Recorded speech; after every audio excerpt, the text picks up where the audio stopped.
महाराष्ट्र में इन दिनों मराठी और हिंदी भाषा को लेकर जबरदस्त बहस छिड़ी हुई है। राज्य की राजनीति दो हिस्सों में बंटती नजर आ रही है।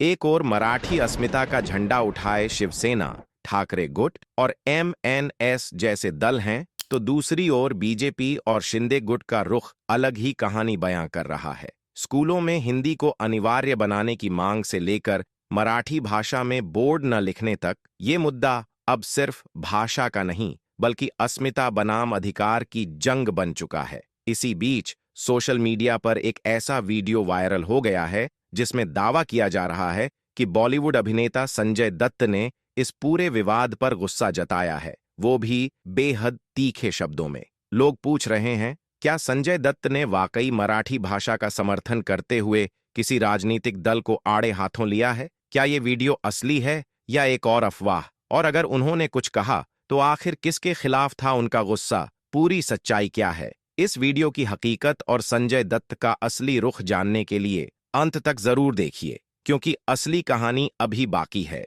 यह विवाद असल में तब शुरू हुआ जब महाराष्ट्र में कुछ इलाकों में सरकारी बोर्ड और दुकानों पर मराठी भाषा का इस्तेमाल न करने को लेकर सवाल उठने लगे। मुंबई और पुणे जैसे बड़े शहरों में कई दुकानों, मल्टीनेशनल ब्रांड्स और सरकारी विभागों के बाहर सिर्फ हिंदी या अंग्रेजी में बोर्ड लिखे जाने पर मन से महाराष्ट्र नवनिर्माण सेना और शिवसेना, ठाकरे गुट ने आपत्ति जताई। मन से प्रमुख राज ठाकरे ने यहां तक कह दिया कि अगर महाराष्ट्र में रहना है तो मराठी सीखना और अपनाना पड़ेगा। उन्होंने यह भी चेतावनी दी कि जो दुकानें अपने साइनबोर्ड्स पर मराठी नहीं लिखेंगी, उनके खिलाफ कार्रवाई होगी। इस बयान को लेकर भाजपा और शिंदे गुट ने कहा कि भाषा की जबरदस्ती नहीं होनी चाहिए। हर भारतीय को अपने हिसाब से अभिव्यक्ति की स्वतंत्रता है। इसके बाद राजनीतिक घमासान और तेज हो गया। एक ओर मराठी अस्मिता का मुद्दा, दूसरी ओर हिंदी भाषी वोट बैंक का डर।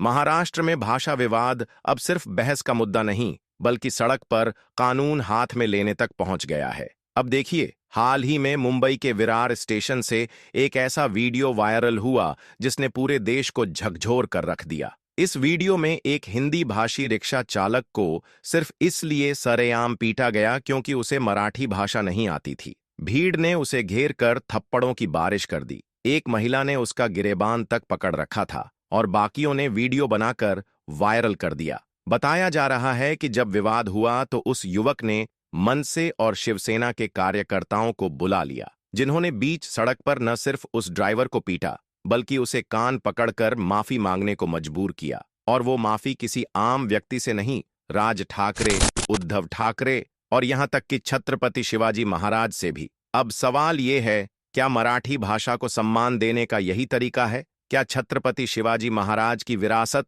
वाकई इस तरह की जबरदस्ती को समर्थन देती है? इतिहास गवाह है कि शिवाजी महाराज के परम मित्र कवि कलश उत्तर प्रदेश के उन्नाव से थे। तो क्या आज के ये कथित मराठी रक्षक उस इतिहास को भी नकार रहे हैं? और सबसे बड़ी बात, अब तक पुलिस ने कोई एफआईआर नहीं की, किसी को गिरफ्तार नहीं किया गया। और मनसे जैसे दल, जिन्हें 2024 में सिर्फ 1.5% वोट मिले, वो अब मराठी अस्मिता के नाम पर सड़कों पर गुंडागर्दी कर रहे हैं। इस बीच भोजपुरी अभिनेता पवन सिंह ने भी खुलकर इस मुद्दे पर बोला, मराठी नहीं आती तो क्या हुआ, मैं मराठी नहीं बोलूंगा, अगर मुझे पीटा गया तो डर नहीं लगता। तो क्या ये अब भाषा की जंग है या राजनीति का हथियार? इस विवाद की गूंज अब सिर्फ महाराष्ट्र तक सीमित नहीं। अगर ये सोच बाकी राज्यों में पहुंची तो क्या होगा जब वहां इन्हीं कार्यकर्ताओं को उनकी भाषा न आने पर पीटा जाएगा? इस विवाद के बाद हाल ही में मनसे कार्यकर्ताओं द्वारा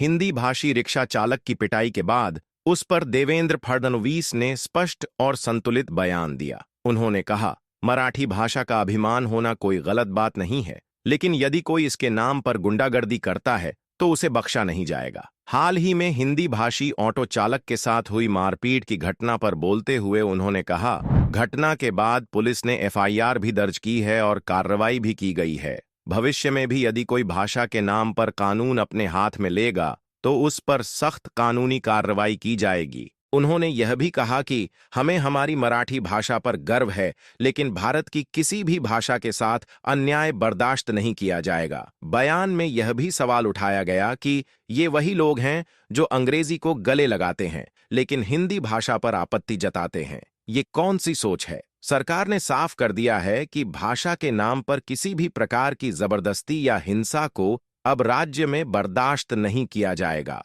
कानून सबके लिए बराबर है, चाहे वह मराठी बोले, हिंदी या किसी और भाषा में। देवेंद्र फडणवीस का यह बयान इसलिए महत्वपूर्ण है क्योंकि यह संदेश न केवल आम लोगों को बल्कि राजनीतिक दलों और कार्यकर्ताओं को भी जाता है कि मराठी अस्मिता के नाम पर कानून हाथ में लेना स्वीकार नहीं होगा और महाराष्ट्र में सभी भाषाओं का सम्मान सुनिश्चित किया जाएगा। इस पूरे मराठी बनाम हिंदी भाषा विवाद की शुरुआत और आग में घी डालने का काम स्कूलों से जुड़े एक नए नियम ने ही किया था। आइए समझते हैं कि क्या नया कानून लाया गया था और उसका क्या असर हुआ। महाराष्ट्र सरकार ने हाल ही में एक आदेश जारी किया था जिसके तहत राज्य के सभी स्कूलों में मराठी भाषा को अनिवार्य विषय के रूप में पढ़ाना जरूरी होगा, कक्षा 1 से लेकर कक्षा 10 तक। यह नियम सभी board CBSE, ICSE, IB, Cambridge और राज्य बोर्ड पर लागू किया गया। यानी अब महाराष्ट्र में चलने वाले किसी भी स्कूल को,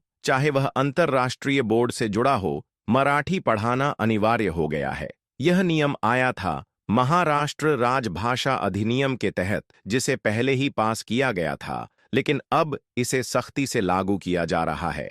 राज्य सरकार का तर्क था, अगर कोई बच्चा महाराष्ट्र में पढ़ाई कर रहा है तो उसे राज्य की संस्कृति और भाषा की भी जानकारी होनी चाहिए। हिंदी भाषी और अन्य राज्यों के माता-पिता ने इसका विरोध किया, खासकर सीबीएसई और आईसीएसई स्कूलों में पढ़ने वाले बच्चों के अभिभावकों ने। उनका कहना था कि बच्चों पर पहले ही कई भाषाओं का बोझ है और अब मराठी जबरन थोपना सही नहीं। इसके जवाब में मनसे और शिवसेना ठाकरे गुट ने कहा, अगर महाराष्ट्र में रहकर बच्चे मराठी नहीं सीखेंगे तो फिर कहाँ सीखेंगे? धीरे धीरे यह मुद्दा स्कूलों से निकलकर सड़कों तक आ गया और फिर वही हुआ जो पहले बताया। रिक्शा चालकों, दुकानदारों और हिंदी भाषी नागरिकों को निशाना बनाया जाने लगा। मराठी भाषा कानून अभी भी लागू है। सभी स्कूलों में मराठी पढ़ाना अनिवार्य है। सरकार ने साफ किया है कि उल्लंघन पर कार्रवाई होगी, लेकिन फिलहाल वो इस मुद्दे पर नरमी दिखा रही है ताकि सामाजिक तनाव न बढ़े। लेकिन इस विवाद में संजय दत्त का नाम चर्चा में आया, जिसमें दावा किया गया कि संजय दत्त ने इस मुद्दे पर गुस्सा जताया है। लोगों ने कहा कि बाबा अब मराठी अस्मिता के समर्थन में उतर आए हैं। लेकिन क्या ये क्लिप असली है? तो आपको बता दें कि संजय दत्त ने मराठी हिंदी विवाद पर कोई नाटकीय बयान नहीं दिया है। जो वायरल क्लिप सामने आ रही है वह सत्य पर आधारित नहीं लगती। वास्तविकता यह है कि ट्रेलर लॉन्च इवेंट में पत्रकार ने शिल्पा शेट्टी से भाषा विवाद पर सवाल किया। शिल्पा ने टाल मटोल किया और कहा कि इस मुद्दे पर संजय दत्त जवाब देंगे, लेकिन उन्होंने कुछ स्पष्ट नहीं कहा। जब संजय दत्त से पूछा गया तो उनका जवाब था कि मैंने सवाल समझा ही नहीं, और पत्रकार का माइक बंद हो गया, जिसके बाद बातचीत वहीं खत्म हो गई। अगर आपको यह जानकारी उपयोगी लगी हो तो लाइक करें, कमेंट करें, शेयर करें, चैनल को सब्सक्राइब करें ताकि आप तक पहुंचे हर ऐसी जरूरी खबर सबसे पहले। जय हिंद।